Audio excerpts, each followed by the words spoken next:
The station shook so hard that dust fell from the ceiling panels, and I grabbed the edge of the console to keep from falling.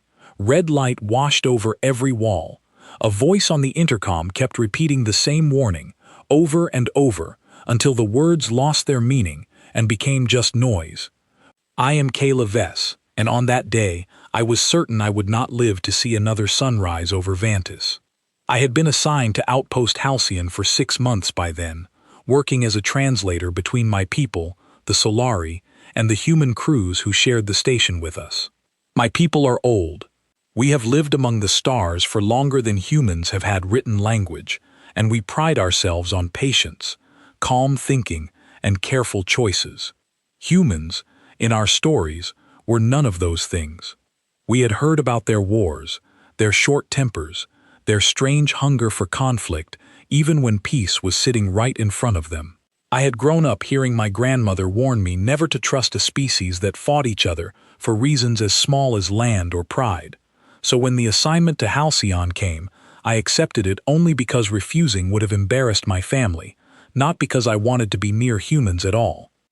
That morning, before the alarms started, I had been sitting in the observation deck, watching the mining ships drift lazily around Vantis like slow silver fish. I remember thinking how strange it was that a place so quiet could ever be in danger. Then the first impact hit the outer hull, and quiet became a memory. I did not know at first what was happening. My people do not carry weapons. We are not trained for chaos. When the second impact came, stronger than the first, I fell against a support beam and felt my hands shake in a way they never had before. The lights flickered. Somewhere down the corridor, someone screamed a name I did not recognize. I remember thinking, with strange clarity, that this was how I was going to die, alone, far from home, surrounded by a species I had never learned to trust. That was when I saw him for the first time. He came around the corner at a run, but his running was different from the panicked stumbling I saw from everyone else. His steps were even, his eyes were steady, he was speaking into a small device on his wrist, giving directions in a calm voice, as if the station were not falling apart around him. He looked at me for only a second, but in that second, something shifted. He did not look afraid, he looked focused, the way a person looks when they have already decided what they are going to do and simply need to do it. "Get down," he said, and his voice was quiet, not loud, but there was something in it that made me obey instantly. I dropped to the floor as a support strut above me groaned and cracked, and a shower of sparks fell exactly where I had been standing a moment before. He reached down, took my arm, and pulled me to my feet as easily as if I weighed nothing at all. "Stay behind me," he said, and then he moved, and I found myself following him without thinking twice, the way you follow a light in the dark without questioning where it leads. His name, I would learn only minutes later, was Ethan Cole. He was a soldier, part of the small human defense unit stationed on Halcyon to protect the mining operation from raiders who sometimes came looking for easy targets. I had passed him in the corridors before, nodded at him the way I nodded at every human I did not care to know better, and thought nothing of it. Now, with the station groaning around us and emergency lights spinning red across his face, I was seeing him for the first time. We moved through a corridor filled with smoke, and twice he stopped, held up a hand, and waited before continuing, listening to something I could not hear. Each time, he was right to wait. Each time, danger passed just ahead of us, a falling beam, a burst pipe releasing scalding vapor into the hallway we would have walked straight into. I began to understand that his calm was not the absence of fear. It was something else entirely, something my people did not have a word for: control, discipline, a mind that had been trained to work clearly even when everything around it was falling apart. "Why are you helping me?" I asked him at one point, my voice barely above a whisper, because it seemed strange that a soldier from a species my people considered reckless would go out of his way to protect a Solari translator he barely knew. He glanced back at me, and for just a moment, something like surprise crossed his face, as if the question itself did not make sense to him. "Because you needed help," he said simply, and then he kept moving, as if there were no other possible answer. That answer stayed with me long after the danger had passed. We reached the lower shelter decks just as the station's outer defenses finally engaged, and the shaking slowly eased. Ethan stayed with me until a medical team arrived, checking a small cut on my arm that I had not even noticed, wrapping it carefully despite the chaos still happening around us. His hands were steady the entire time. I found myself staring at them, wondering how a species capable of so much violence, according to every story I had ever been told, could also produce someone capable of such gentleness. Later, once the station had been secured and the danger from the raiders had passed, I sat alone in my quarters and thought about what my grandmother used to say. She had told me once that humans were like fire, beautiful from a distance, but dangerous to hold. I had believed her my entire life. I had turned away every human who had ever shown interest in me, certain that any closeness with their kind would eventually lead to pain. I had built my entire understanding of them around stories of conflict and impulse, stories that made it easy to keep my distance and call that distance wisdom. But sitting there, replaying the moment Ethan had pulled me to my feet without hesitation, the moment he had shielded me from a fall without a second of doubt, I felt something crack inside the careful wall I had built. It was not attraction, not yet. It was something quieter than that. It was curiosity. For the first time in my long life, I found myself wanting to understand a human, not from a story passed down by my grandmother, but from my own eyes. I did not know, that night, how much that single decision would change the rest of my life. I did not know that the soldier who had pulled me from danger would one day become the reason I stopped being afraid of a future I had never let myself imagine. All I knew, as I finally allowed myself to sleep, was that somewhere on this station was a human who did not match a single story I had ever been told, and that I very much wanted to know why. The next morning, the corridors of Halcyon were quiet in a different way than before. Not the frightened quiet of danger, but the tired quiet of a station slowly putting itself back together. Repair crews moved along the upper decks, patching hull damage and clearing debris. I walked among them, offering translation between the Solari engineers and the human repair teams, and found my eyes drifting toward every uniform that passed, searching for one face in particular. I told myself it was simple gratitude. He had saved my life after all, and it was only natural to want to thank him properly once the chaos had settled. But when I finally saw him again, standing near the docking bay with a datapad in his hand, discussing repair schedules with another officer, my heart did something strange and unfamiliar, a small quickening that had nothing to do with gratitude at all. He noticed me before I could decide whether to approach him, and he smiled, a small, easy smile that reached his eyes in a way that made the tension in my shoulders loosen without my permission. "You look better than you did yesterday," he said, nodding toward the arm that had been wrapped the night before. "Thanks to you," I said, and I meant it more than I had meant anything in a long time. "I never got the chance to properly thank you." He shrugged, the way humans often did when they wanted to make something small that was not small at all. "Anyone would have done the same," he said. I did not believe that. I had lived long enough and met enough people, human and otherwise, to know that not everyone would have done the same. Most people, in the middle of danger, think of themselves first. He had not hesitated for even a moment before deciding to protect someone he barely knew. That was not something anyone would do. That was something only a certain kind of person would do, and I found myself wanting very badly to understand what kind of person that was. I did not know it yet, but that conversation by the docking bay was the true beginning of everything that followed, the first small thread in a story that would eventually unravel every fear I had carried since childhood, and replace it with something I had never expected to find among the stars, a kind of trust I did not know a human was capable of earning. 3 weeks passed before I truly began to understand who Ethan Cole was, and it happened not during another moment of danger, but during the quiet stretches of ordinary life that filled the days between them. Outpost Halcyon ran on repetition, shift changes, supply checks, negotiations between the mining company and the local Solari Council, and somewhere in the middle of that repetition, Ethan and I kept finding reasons to be in the same place at the same time. At first, I told myself these meetings were simply coincidence, or perhaps the natural result of a small station where everyone eventually crossed paths with everyone else. But coincidence does not explain why I began arriving early to the mess hall at the exact hour his shift ended, or why he began finding reasons to walk past the translation office when he had no actual translation business to attend to. We were both pretending, and we both knew it, and neither of us said anything about it for a long time.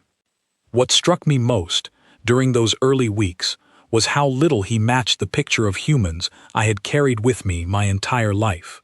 My grandmother's stories painted humans as loud, impulsive, quick to anger, and quicker still to reach for conflict as a first solution rather than a last resort. Ethan was none of these things. He listened more than he spoke. When disagreements arose among the crew, which they often did in a station as small and pressured as Halcyon, he was usually the one who stepped between two raised voices and found a way to lower the temperature of the room without raising his own. I remember one evening in particular, in the communal dining hall, when a disagreement broke out between two mining engineers, one Solari and one human, over a scheduling error that had cost the human team an entire day of work. Voices rose.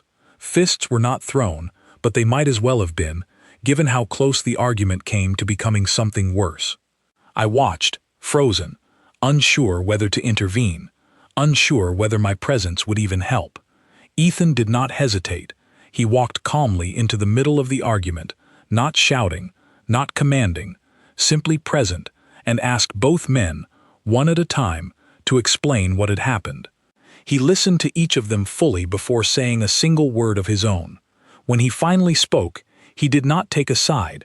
He simply laid out a plan that solved the scheduling problem for both teams, a plan so obviously fair that neither man could argue against it. Within minutes, the tension had dissolved entirely, and both engineers returned to their meals as if nothing had happened at all. I asked him about it later, once the hall had emptied and only the two of us remained near the long windows overlooking the docking bay. "How did you do that?" I asked. "You did not raise your voice once." He considered the question for a moment before answering, the way he always did, never rushing his words. "Raising your voice just adds more noise to a room that already has too much," he said. "If you want someone to actually hear you, you have to give them a reason to listen, not a reason to get louder themselves." It was such a simple answer, and yet it undid something in me that I had believed for my entire life. I had always assumed that humans solved problems through force, because that is what every story about them suggested, that their history was built on conflict and their instincts leaned toward aggression rather than patience. But here was a man who had chosen, again and again, to meet tension with calm and conflict with clarity, not because it was easy, but because he understood that it was better. A few days later, I witnessed something that changed my understanding of him even further. A supply shuttle had come under threat from a group of raiders near the outer edge of the system, the same kind of raiders who had attacked Halcyon weeks before.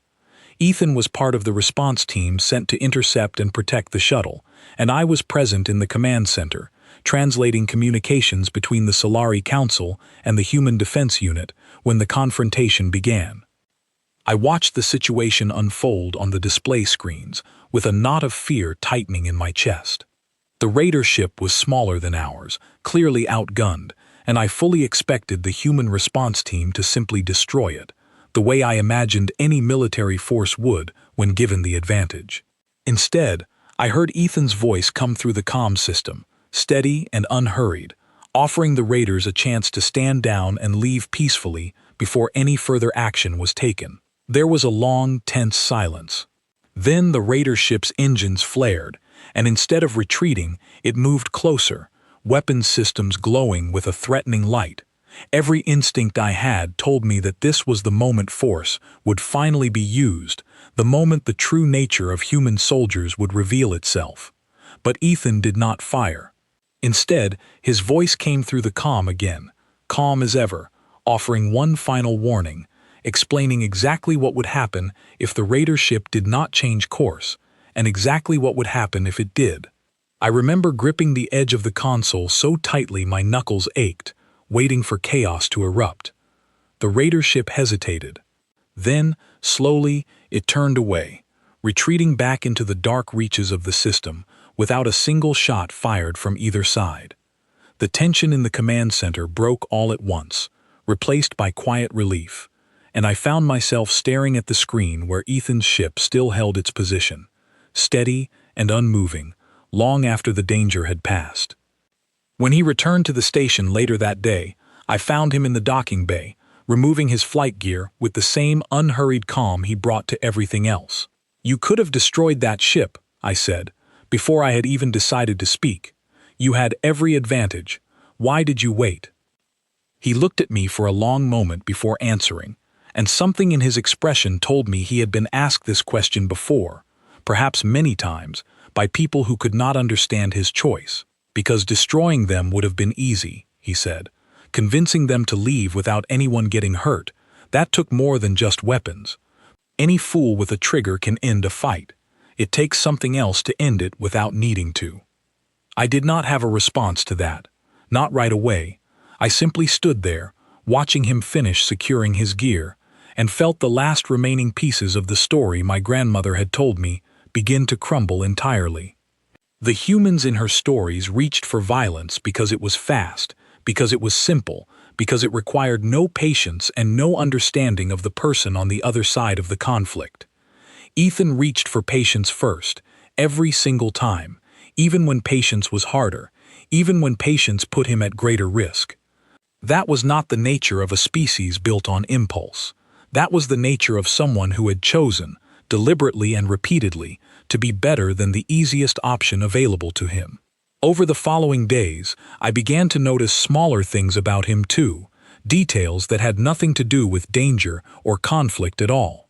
He kept a small collection of dried flowers from a world he had once been stationed on, pressed carefully between the pages of a worn notebook, because his mother had loved gardens and he had wanted to bring a piece of every place he visited back to her, even if only in memory. He spoke to the youngest members of the mining crew, the ones barely old enough to work, with a patience that made them light up whenever he passed, always taking the time to ask about their day, even when his own schedule left him little time to spare. He never spoke about his past battles unless asked directly, and even then, he spoke of them with a quiet weight. Never pride, always something closer to sorrow for what conflict had cost, even when that conflict had been necessary.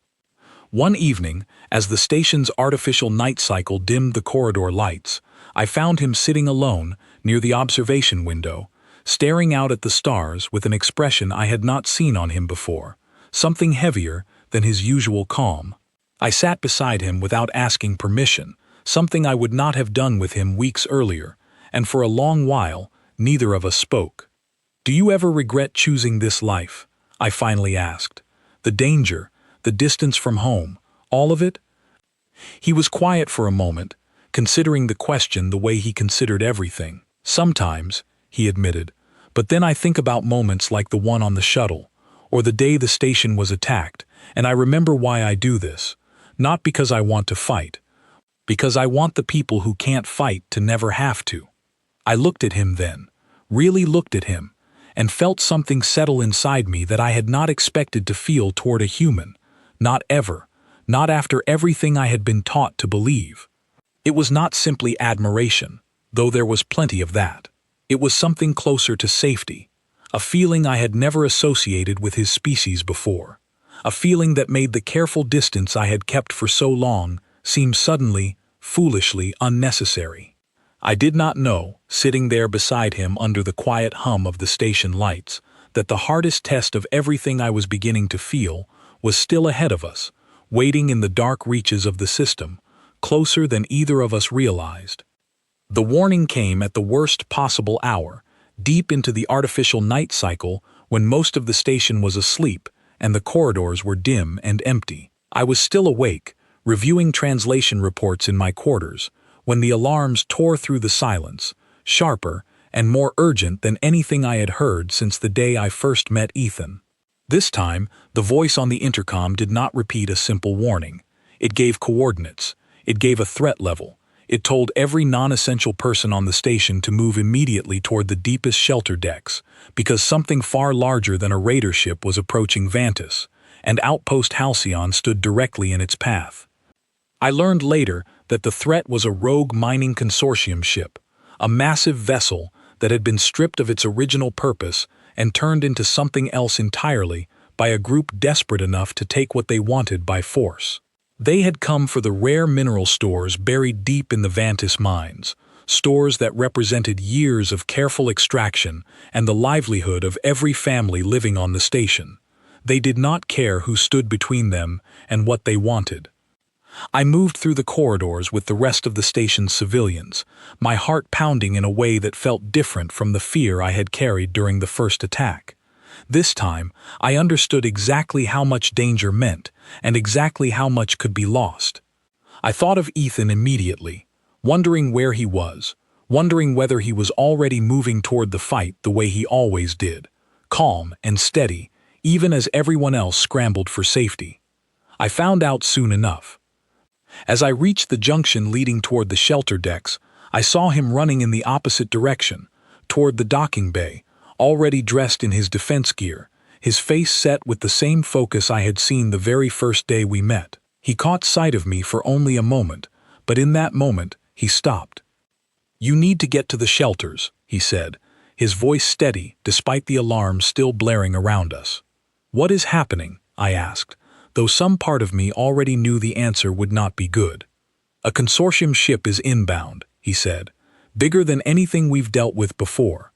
They want the mineral stores, and they're not planning to ask nicely." He paused, and for the first time since I had known him, I saw something flicker behind his calm, something close to worry, though not for himself. "Kayla, listen to me. Whatever happens, get to the shelters and stay there. Do not come looking for anyone. Do you understand?" I nodded, though every part of me wanted to argue, wanted to tell him to stay safe, wanted to say 100 things I did not yet have the words for. Instead, I simply said, "Be careful," and watched him disappear down the corridor toward the docking bay, toward danger, the way he always seemed to move without hesitation. The shelter deck was crowded and tense, filled with both Solari and human families huddled together in a way I had never seen before on the station. The usual quiet separation between our two peoples dissolved entirely by shared fear. Children cried. Elders murmured prayers in half a dozen languages. I sat near the back wall, unable to stop myself from watching the small display screen mounted near the entrance, showing a live feed of the battle unfolding above the station. The consortium ship was enormous, far larger than anything Halcyon's small defense unit had ever faced before. Its weapons systems lit up the display in bursts of harsh light, and I watched with growing horror as it began systematically targeting the station's outer defenses, one section at a time, methodical and merciless. Our own ships, small and outnumbered, darted around the massive vessel, trying to slow its advance long enough for the station's shields to hold. I searched the display desperately for any sign of Ethan's ship, and when I finally found it, my breath caught in my throat. His ship was positioned directly between the consortium vessel and the main docking bay, the last line of defense, standing between the attackers and the heart of the station, where thousands of civilians, human and Solari alike, waited in the shelters below. The battle stretched on for what felt like hours, though the station clock later confirmed it had been less than 30 minutes. I watched as two of our defense ships were forced to retreat, their systems damaged beyond immediate repair. I watched as the consortium ship's weapons found new targets, tearing through sections of the outer hull that had only just been repaired from the previous attack.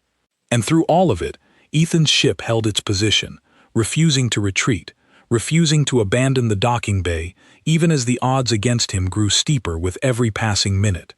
Then, through the station's emergency comm channel, I heard his voice, and what he said made my blood run cold. He was not calling for reinforcements. He was not calling for retreat. He was giving the order for the remaining defense ships to fall back toward the shelter decks, to protect the civilians directly, while he alone held position at the docking bay, drawing the consortium ship's attention away from the rest of the station. "Cole, that's a one-way position," another voice crackled through the comm, tense and urgent. "You won't hold that long alone." "I don't need to hold it long," Ethan's voice replied, steady despite everything. "I just need to hold it long enough." I do not remember standing up. I do not remember moving toward the shelter deck's exit, ignoring the shouts of the crew trying to keep everyone contained. All I remember is the desperate, overwhelming need to see what was happening with my own eyes, to somehow be closer to him, even though I knew there was nothing I could do to help from where I stood. A member of the shelter security team stopped me before I reached the exit, gently but firmly guiding me back toward the crowd, telling me there was nothing I could do, that the safest thing for everyone was to stay exactly where we were. I knew he was right. I knew it with my mind even as every other part of me screamed to do something, anything, rather than sit helplessly in the dark, while the person who had become impossibly important to me faced down a ship 100 times the size of his own. On the display screen, I watched Ethan's ship weave through a storm of weapons fire, drawing the consortium vessel's attention exactly as he had intended, buying precious minutes for the rest of the defense fleet to regroup and reposition around the shelter decks. Each near miss made my chest tighten painfully. Each moment his ship survived felt like a small miracle I did not dare to trust. Then, just as the consortium ship began to focus its full weapons array on his position, something changed. The station's remaining defense ships, now regrouped and reinforced by an emergency signal sent to nearby mining vessels, arrived in a coordinated formation, striking the consortium ship's weakened flank exactly where its shields had already been worn down by Ethan's relentless maneuvering. The massive vessel shuddered under the combined assault, its systems failing one by one, until finally its engines flared and it began to retreat, disappearing back into the darkness of open space, defeated and unwilling to risk further losses.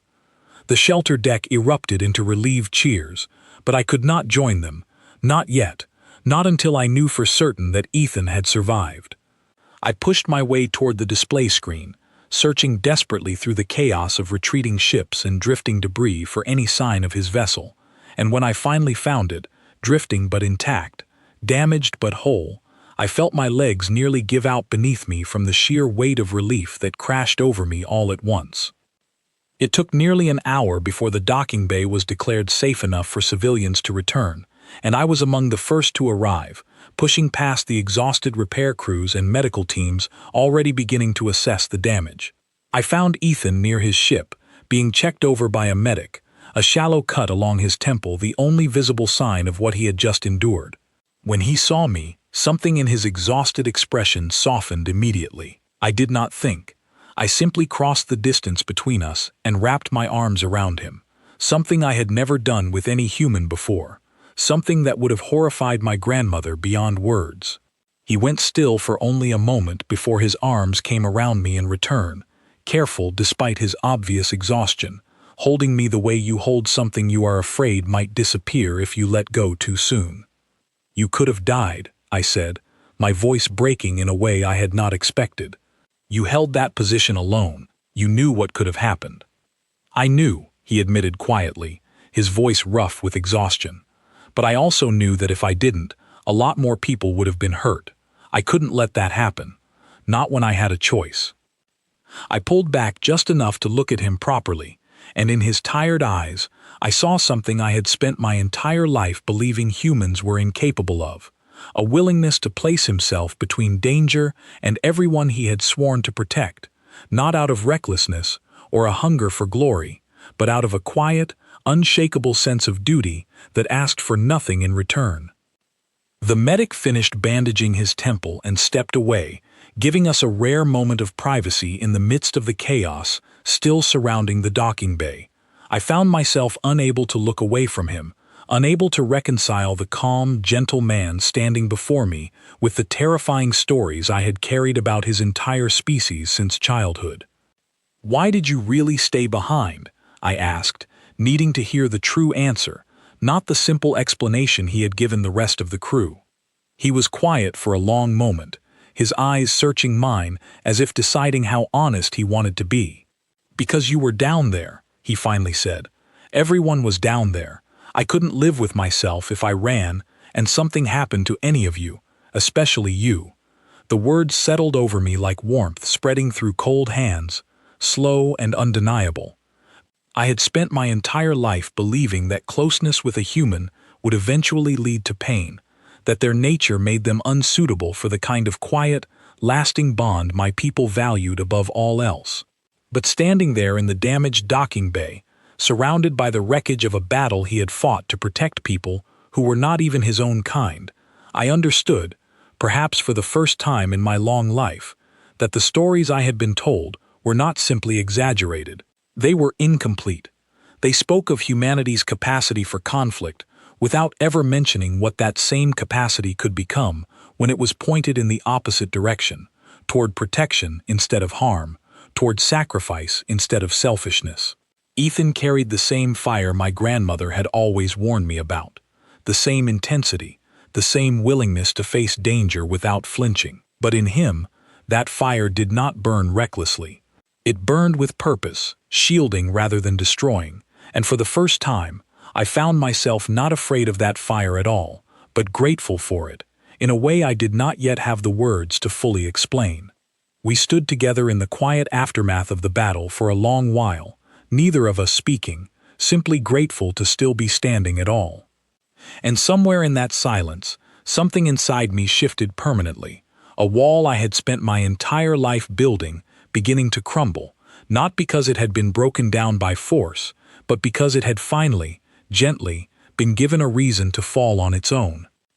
In the days following the attack, Outpost Halcyon slowly returned to something resembling normal life, though nothing about the station felt quite the same as it had before. Repair crews worked around the clock to restore the damaged sections, and the mood among the crew, both human and Solari, carried a new kind of closeness that had not existed before the battle, the closeness of people who had faced danger together and come out the other side. Ethan and I found ourselves spending nearly every free moment together during those days, no longer pretending our meetings were simply coincidence. We talked about everything and nothing, sitting for hours near the observation windows, watching the slow repair work happening outside while we shared pieces of our lives that we had never spoken about with anyone else. It was during one of these long conversations that he finally told me about the weight he carried, the part of himself he rarely showed to anyone. He spoke of a mission early in his service, before he had been assigned to Halcyon, when a decision he made had saved most of his unit, but had come at a cost he still carried with him every single day. He did not go into painful detail, and I did not ask him to, but I understood, listening to the careful way he chose his words, that the calm strength I admired so much in him had not come easily. It had been forged through loss, through hard choices, through a kind of pain my own people rarely had to face. "Sometimes I wonder if people only see the uniform," he admitted quietly one evening, staring out at the stars rather than at me. "They see a soldier, and they assume that's all there is. They don't see the nights you can't sleep, or the faces you remember long after the mission ends. They just see someone trained to fight, and they decide that's your whole nature." I recognized, with a sudden and uncomfortable clarity, that I had done exactly that for most of my life. I had looked at humans, and at soldiers most of all, and seen only the capacity for violence my grandmother had warned me about, never once considering the cost that capacity carried, or the quiet humanity that remained underneath it. "I did that," I admitted softly. "For my entire life, I judged your people by the worst stories I had ever heard, without ever giving anyone the chance to prove those stories wrong. I am sorry, Ethan. You deserved better than my assumptions." He turned to look at me then, and something in his expression eased, as if my admission had lifted a small weight he had been carrying without realizing it. "You're not the only one who's had doubts," he said. "I've wondered more than once whether any of you could ever see me as more than a weapon, something useful in a crisis but not someone worth knowing outside of it." "I see you," I said, and I meant it with a certainty that surprised even me. "Not the uniform. Not the soldier. You, Ethan." The silence that followed was not uncomfortable. It was the kind of silence that exists between two people who have finally stopped hiding pieces of themselves from each other, comfortable and honest and full of unspoken understanding. I found myself studying his face in that quiet moment, memorizing the small details I had come to know so well, the slight scar near his temple from the battle weeks before, the way his expression softened whenever he looked at me, the patience in his eyes that never seemed to run out no matter how difficult the day had been. I used to believe, I said slowly, choosing my words with care, that a life built with someone like you would only ever bring pain. My people are long-lived, Ethan. We watch entire human lifetimes pass in what feels, to us, like a single season. My grandmother always said that loving a human meant choosing a lifetime of loss, watching someone you cherish grow old and fade while you remain unchanged. She said it was a kindness to avoid that pain altogether, to never let yourself care enough for it to hurt. Ethan was quiet for a long moment, considering my words with the same careful attention he gave everything. "She's not wrong that it would be hard," he said finally. "I can't promise you forever, not the way your people understand forever, but I can promise you that whatever time we have, it would be real, it would be worth it. I'd rather have a shorter life full of something true than a longer one spent avoiding it out of fear." Something about the simplicity of his answer broke through the last of my hesitation more completely than any grand declaration could have. He was not promising me an easy path. He was not pretending the differences between our peoples did not matter.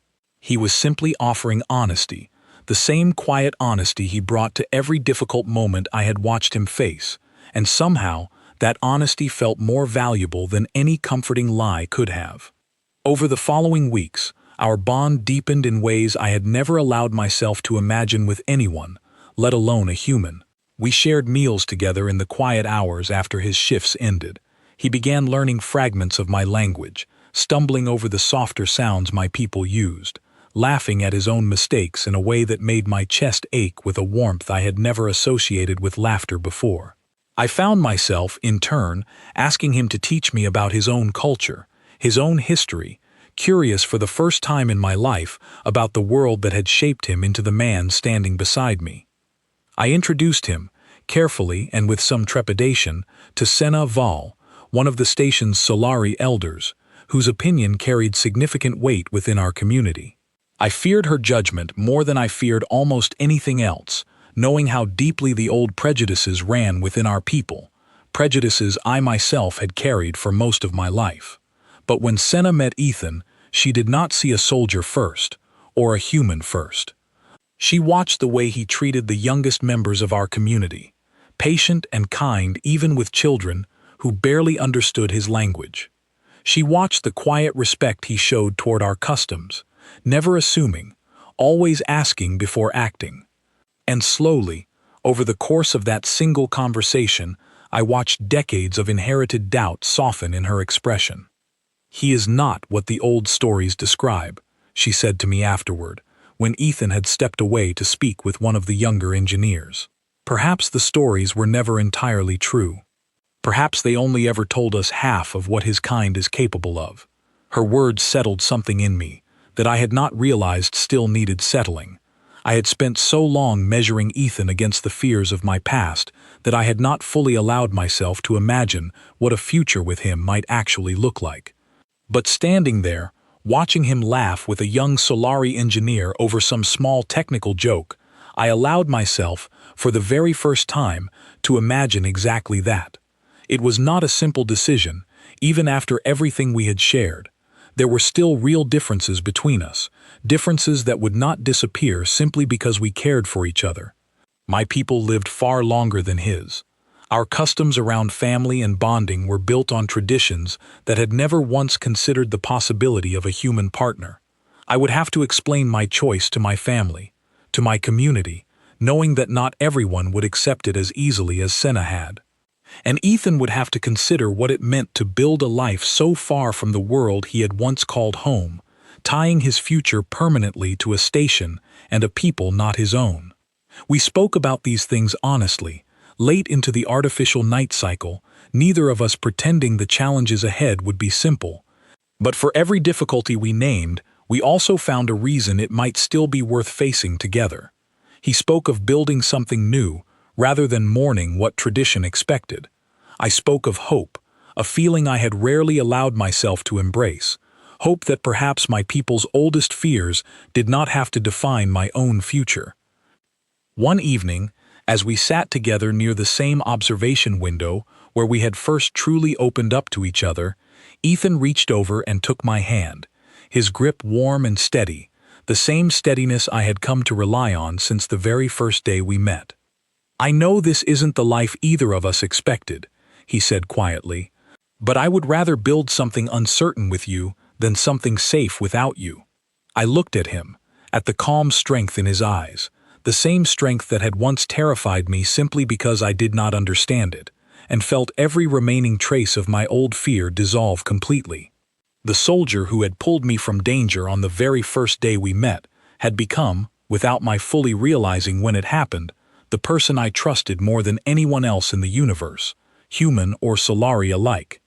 "Then let's build it," I said, and the words felt less like a decision and more like a truth I had been circling toward since that very first frightening night, when a calm voice in a chaotic corridor had told me to stay close, and I had, without knowing why, trusted him completely. 2 years passed differently than any 2 years I had experienced before in my long life. For my people, who measure time in decades and centuries rather than single seasons, 2 years should have felt like nothing at all, a brief pause between longer stretches of quiet, unremarkable living. Instead, those 2 years felt fuller than entire decades that had come before them, packed with more change, more discovery, and more happiness than I had thought possible for someone who had spent most of her life guarding herself against exactly this kind of closeness. Ethan and I had built a life together on Halcyon, a life neither of us could have fully imagined on the night the station first came under attack. He had completed his term of active defense service and transitioned into a permanent advisory role, training new recruits in the same calm, patient methods that had first drawn my attention all those years ago. I had taken on a larger position within the Solari Council, working to strengthen the bond between our two peoples, a bond that had grown stronger with every season that passed, in no small part because of the example Ethan and I had set simply by choosing each other openly. Not every part of that choice had been easy. There were still members of my community who viewed our bond with quiet discomfort, who whispered about tradition and inheritance and the strange, unprecedented nature of a Solari life joined so closely with a human one. There were human crew members, too, who occasionally struggled to understand why I would choose a lifetime shorter than my own, why Ethan would choose to root himself so permanently to a life among my people rather than returning to the world of his birth. But for every voice of doubt, there were far more who had come to see, over those 2 years, exactly what I had seen that very first frightening night, that the bond between us was not built on impulse or convenience, but on something far steadier, something both our peoples valued deeply once they allowed themselves to truly look. It was Seneval, of all people, who first suggested that perhaps our bond was not simply unusual, but meaningful in a way that reached beyond the two of us. She had watched, over those 2 years, how the human and Solari crews on Halcyon had grown closer, how old suspicions had softened, how cooperation had replaced the cautious distance that once defined our shared station. She believed, and eventually convinced much of the council to believe alongside her, that Ethan and I had become something of a bridge between our two peoples, proof that the old fears did not have to remain permanent simply because they were old. I had not set out to become anyone's proof of anything. I had simply fallen in love with a man who happened to be human, a man whose calm strength had undone every assumption I carried before I even understood what was happening. But if our life together had also helped ease the doubts of others, I could not find it in myself to resent that outcome. It felt, instead, like a quiet kind of purpose, one I had never expected but had grown to value deeply.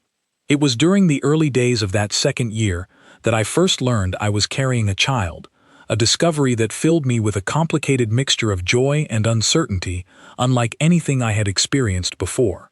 A child between our two peoples was not unheard of, but it was rare enough that very little guidance existed to help us understand what to expect. I remember sitting with the station's medical team, listening to explanations filled with careful uncertainty, and feeling, for the first time since meeting Ethan, a flicker of the old fear return. What if our differences are too great? I asked him one evening, unable to keep the worry from my voice. What if our child inherits struggles neither of us can fully understand, caught between two worlds instead of belonging fully to either? Ethan listened to my fears the way he always listened, fully and without rushing to dismiss them. When I finished, he took my hand, the same steady grip that had reassured me through every uncertain moment we had faced together. Every child belongs to more than one thing, he said gently. They'll belong to your people's patience, and to whatever steadiness I have to offer. They'll belong to Halcyon, to this station, to this life we built together out of nothing. That's not a struggle, Kayla. That's a gift most children never get to have. His words settled the worry in my chest more completely than any medical explanation could have.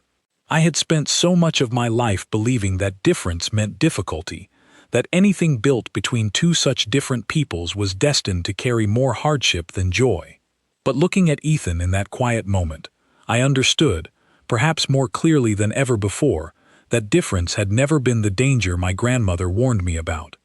Fear of difference had been the true danger, the thing that nearly kept me from ever discovering the life I now cherished more than any other possibility I could have chosen instead. The remaining months of my pregnancy passed with a strange mixture of ordinary routine and quiet wonder. Ethan adjusted his schedule to spend more time with me during the difficult final weeks, sitting beside me through long nights when rest did not come easily, reading to our unborn child in a low, steady voice that I swore, even then, seemed to calm whatever small movements I felt within me. I watched him prepare for fatherhood with the same careful patience he brought to every other part of his life, studying Solari customs around birth and family with genuine curiosity, determined to honor both halves of the heritage our child would carry. When the day finally came, it did not arrive with the chaos and danger that had marked so many earlier chapters of our story together. Instead, it arrived quietly, almost gently, surrounded by the steady hum of the station's medical bay and the calm presence of both human and Solari caretakers working together without hesitation. Another small sign of just how far our two peoples had come since the day I first arrived on Halcyon, wary and uncertain of everyone around me. Our daughter was born as the artificial dawn cycle began to brighten the corridors outside the medical bay, and when the medical team placed her carefully in my arms, I felt something inside me settle completely, a peace deeper than any I had known before.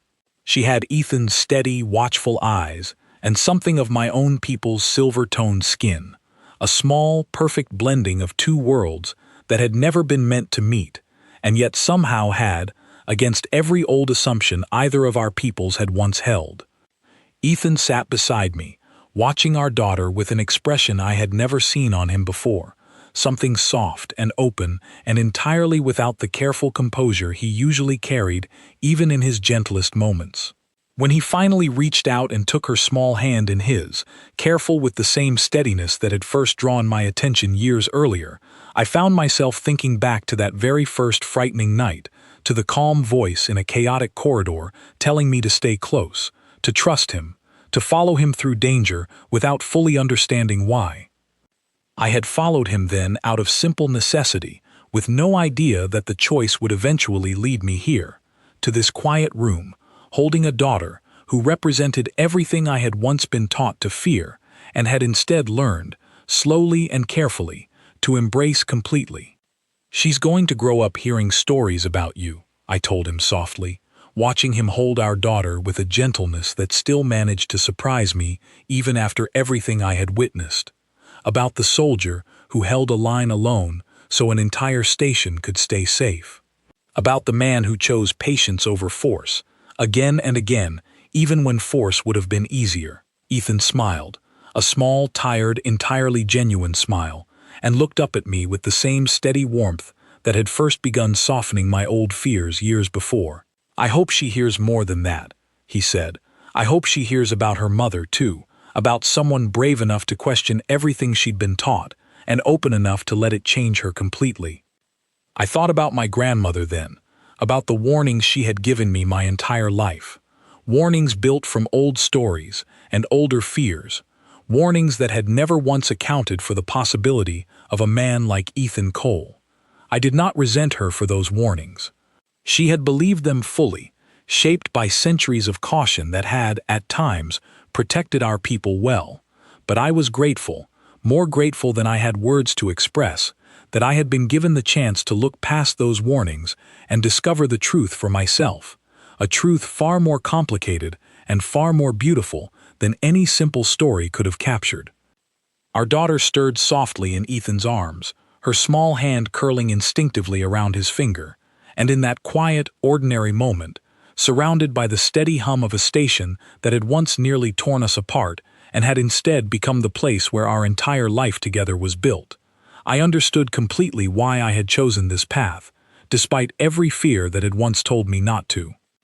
I had been taught, for my entire life, that a family built with a human would only ever bring pain, that the differences between our peoples made such closeness unwise, even dangerous. I had believed that teaching completely, until the day a calm, steady soldier pulled me from danger without a moment's hesitation, and showed me, through patience and sacrifice and quiet, unwavering kindness, that the stories I had inherited were never the whole truth. Looking down at our daughter, safe in the arms of the man who had changed everything I once believed about his kind, I finally understood what my grandmother's warnings had never accounted for. Fire, when guided by a steady hand and a gentle heart, does not have to burn everything it touches. Sometimes, it simply provides the warmth a family needs to grow, safe and whole, exactly as ours finally had.